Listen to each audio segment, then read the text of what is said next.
ഡൽഹിയിൽ വീണ്ടും ഇടിച്ചു നിരത്തൽ. നോർത്ത് ഡൽഹിയിലെ ജയിലർവാല ബാഗ് പ്രദേശമാണ് ബുൾഡോസർ കൊണ്ട് ഇടിച്ചു നിരത്തുന്നത്. 250 കെട്ടിടങ്ങളാണ് ഇടിച്ചു നിരത്തിയത്. നമുക്ക് ആ ദൃശ്യങ്ങൾ നമുക്ക് കാണാം. അജീഷ് ജയകുമാർ ഞങ്ങളുടെ പ്രതിനിധി ഉണ്ടാകും വിവരങ്ങളുമായി.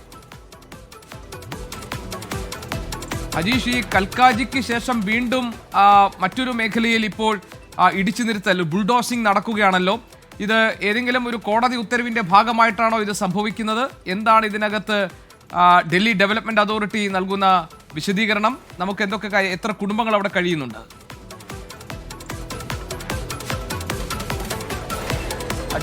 കഴിഞ്ഞ ദിവസം വരെ നോട്ടീസ് നൽകിയിരുന്നു ഇവിടുത്തെ ഈ ഭാഗത്തെ ജനങ്ങൾക്ക്, ഇവിടെ താമസിച്ചിരുന്ന ജനങ്ങൾക്ക്.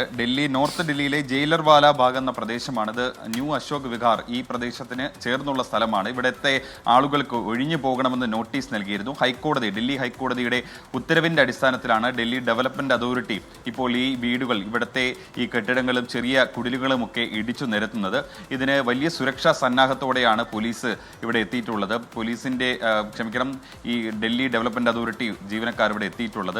4-5 ബുൾഡോസർ ഉപയോഗിച്ച് ഇപ്പോൾ ഏതാണ്ട് 250-ലധികം കെട്ടിടങ്ങൾ ഇടിച്ചു നിരത്തി കഴിഞ്ഞു. ഇപ്പോഴും ഇടിച്ചു നിരത്തൽ നടപടി തുടരുകയാണ്. നമ്മൾ നേരത്തെ കഴിഞ്ഞ ദിവസം റിപ്പോർട്ട് ചെയ്തത് കൽക്കാജി മേഖലയിലായിരുന്നു. അതിനു മുൻപ് മദ്രാസി കോളനി. അങ്ങനെ ഈ ഡൽഹിയിലെ പ്രധാനപ്പെട്ട സർക്കാർ ഉടമസ്ഥതയിലുള്ള ഭൂമി, ഇത് കയ്യേറി കെട്ടിടങ്ങൾ നിർമ്മിച്ച സ്ഥലങ്ങളിൽ അവിടെയെല്ലാമാണ് ഇപ്പോൾ ഒഴിപ്പിക്കൽ നടക്കുന്നത്. കൂടുതൽ സ്ഥലങ്ങളിലും ഇപ്പോൾ DDA നോട്ടീസ് നൽകിയിട്ടുണ്ട് ഒഴിഞ്ഞു പോകുന്നതിന് വേണ്ടി. ചിലർ ഇതിനെതിരെ ഹർജി നൽകിയെങ്കിലും ഹൈക്കോടതി അത് തള്ളുകയായിരുന്നു. ഇതിനെ തുടർന്നാണ് വീണ്ടും ഈ ഡൽഹി ഡെവലപ്മെന്റ് അതോറിറ്റിയുടെ ഭാഗത്ത് നിന്ന് ഇടിച്ചു നിരത്തൽ നടപടി തുടങ്ങിയത്. കഴിഞ്ഞ ദിവസം വലിയ പ്രതിഷേധം ഈ ഭാഗത്തെ ജനങ്ങളിൽ നിന്നുണ്ടായിരുന്നു. കാരണം അവർക്കെല്ലാവർക്കും ഈ പകരം വീടുകൾ സംവിധാനങ്ങൾ താമസിക്കാൻ ഒരുക്കിയില്ലെന്ന് ആരോപിച്ചായിരുന്നു ഇവർ പ്രതിഷേധിച്ചത്. പക്ഷേ കൃത്യമായ രേഖകളുള്ളവർക്ക് പകരം ഫ്ളാറ്റുകൾ നിർമ്മിച്ചു നൽകി അവിടെ താമസ സൗകര്യം ഒരുക്കിയതിനു ശേഷമാണ് ഈ ഇടിച്ചു നിരത്തൽ നടപടി തുടങ്ങിയതെന്നാണ് ഡൽഹി സർക്കാരിന്റെ വാദം. നിലവിൽ എന്തായാലും ഈ ഭാഗത്ത് ഏതാണ്ട് 500-ലധികം കുടുംബങ്ങൾ അധിവസിക്കുന്നുണ്ട്. ചെറിയ കുടിലുകളൊക്കെയാണ് കൂടുതലുമുള്ളത്. അവിടെയാണ് ഇപ്പോൾ ഇടിച്ചു നിരത്തൽ